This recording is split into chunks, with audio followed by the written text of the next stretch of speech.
Crônicas do Amanhecer. Por Feijão, Centro Espírita Allan Kardec de Balneário Gaivota. Balneário Gaivota, 30 de agosto de 2025. Arábia Saudita executa 17 pessoas em 3 dias. Parte 2.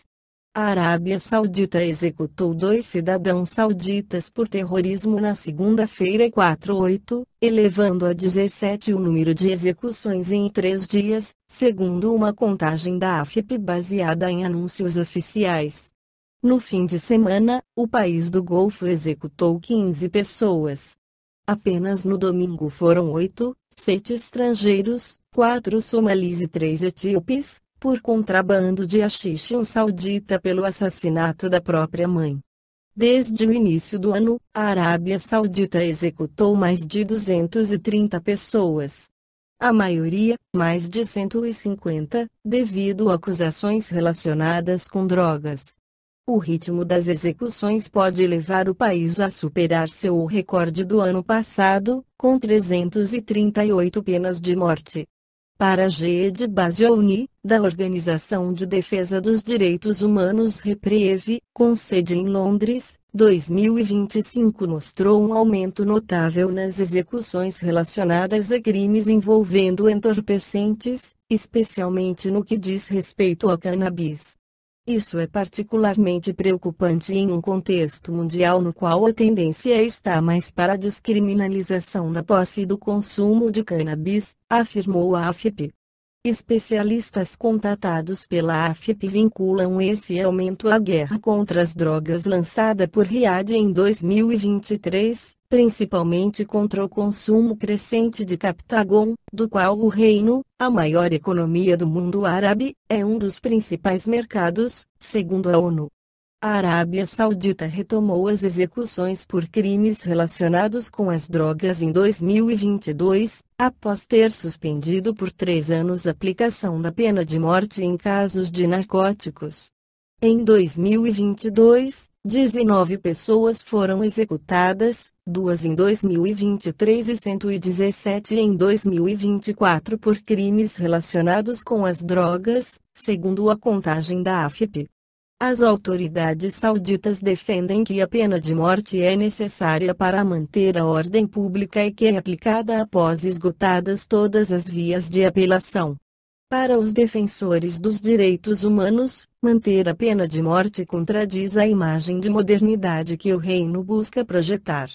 No livro Após a Tempestade, o espírito Joana de Ângeles, pela psicografia de Divaldo Pereira Franco, afirma que, em razão do crescente surto da delinquência na sua multiplicidade chocante, que se espalha na terra, de forma avassaladora, em que o crime se impõe desarvorado, esmagando as florações da esperança e da bondade, legisladores de toda parte voltam a interrogar e sugerir quanto à necessidade da aplicação da pena capital.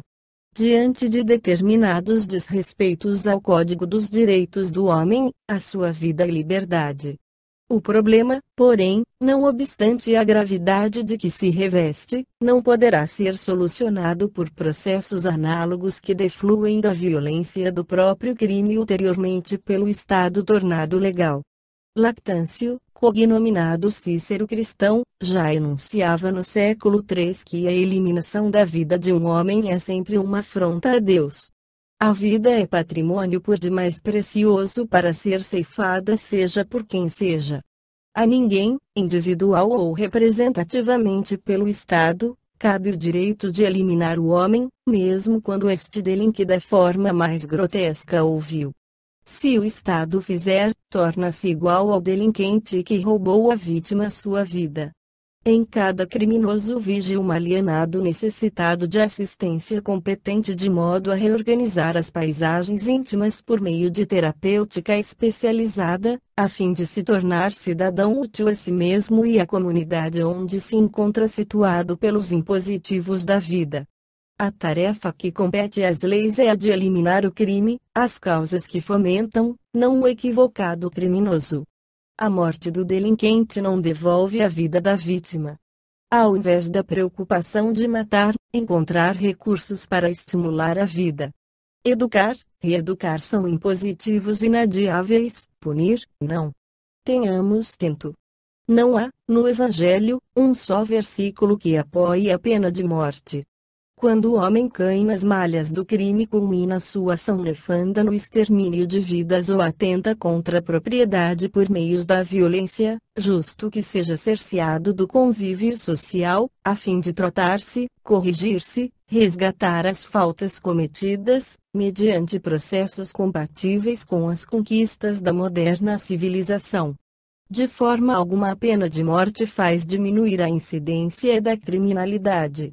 Ao contrário, torna-a mais violenta e selvagem, fazendo que o tresloucado agressor, que sabe o destino que lhe está reservado, mais assoladas tenha as paixões destruidoras arrojando-se irremissivelmente nos dédanos das alucinações dissolventes. Compete ao Estado deixar sempre acessível a porta para o ensejo de reparação ao sicário impiedoso ou ao flagelo humano que se converteu em vândalo desavisado. Se o Estado ceifa a vida de um cidadão, não tem o direito de exigir que outros a respeitem. A morte não destrói a vida. Libertando-se o criminoso do domicílio carnal, intoxicado pelo ódio dos instantes finais, vincula-se psiquicamente àqueles que lhe infligiram tal punição, mantendo comunhão mental de rebeldia por meio da qual mais torpes e sombrias faz as paisagens humanas.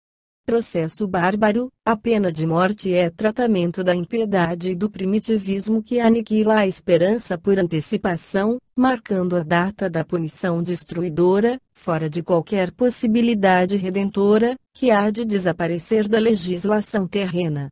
O criminoso não fugirá à consciência nem à injunção reparadora pelas supremas leis da vida.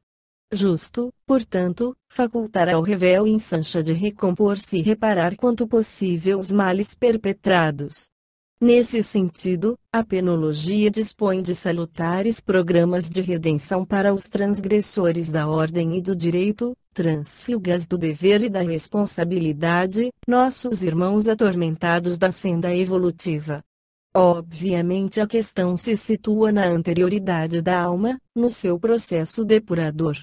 Necessário implantar na Terra, quanto antes, as condições morais saudáveis de que nos fala o Evangelho, a fim de auxiliarmos tais espíritos enfermos que retornam para reajustar-se, defrontando desafetos e adversários que a morte não aniquilou, tornando-os irmãos e amigos. Sem dúvida, as condições sociais que promovem o crime e fomentam a existência dos criminosos devem merecer melhor tratamento humano, a fim de que aqueles que vigem nos escabrosos e sórdidos guetos de miséria conheçam dignidade e sejam com honradez considerados. Aristóteles, na sua Política, preceituava que o homem, para ser virtuoso, necessitava possuir alguns bens, do espírito, do corpo e das coisas exteriores, sem os quais germens criminógenos poderiam levá-lo ao desequilíbrio. A era tecnológica, mais preocupada com os valores objetivos e os da indústria do supérfluo e da inutilidade, vem esquecendo os legítimos objetivos do homem, seus pendores espirituais, suas realizações éticas, seus sonhos ideais de enobrecimento. Emulando para as aquisições de fora, facultando comodidade e prazer imediatos, faz anular a felicidade no seu sentido profundo, que independe das conquistas transitórias para as realizações essenciais e morredouras do ser. Aos cristãos legítimos cabe o indeclinável labor de persistir na bondade, na equidade, na paciência. A perseverança no amor, talvez com resultados demorados, consegue a modificação da face externa das coisas e da intimidade humana para as realizações do enobrecimento. Matar, jamais.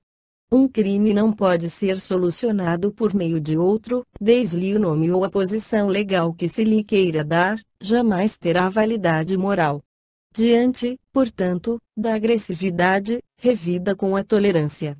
Ante a ira, resposta com a benevolência.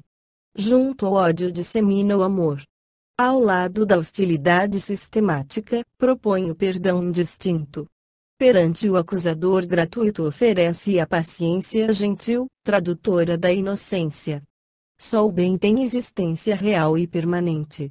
Consegue triunfar, Por fim, mesmo quando aparentemente campeia e domina o mal, não engrosses as fileiras dos que, violentos, pensam em eliminar. São capazes, também, na sua revolta, de cometer crimes equivalentes àqueles para os quais, veementemente, pedem a punição capital do infrator. Ignoras tuas forças. Não sabes como te portarias na posição daquele que agora é o algoz? Esparze e semeia o amor, sim, criando condições joviais e felizes para todos, oferecendo o teu precioso contributo mesmo que seja coisa mais insignificante a fim de modificar o estado atual do mundo, e o crime baterá em retirada, constituindo no futuro triste sombra do passado, conforme nos promete Jesus. Esta foi a crônica do amanhecer de 30 de agosto de 2025. Por Alfredo Feijão Lopes.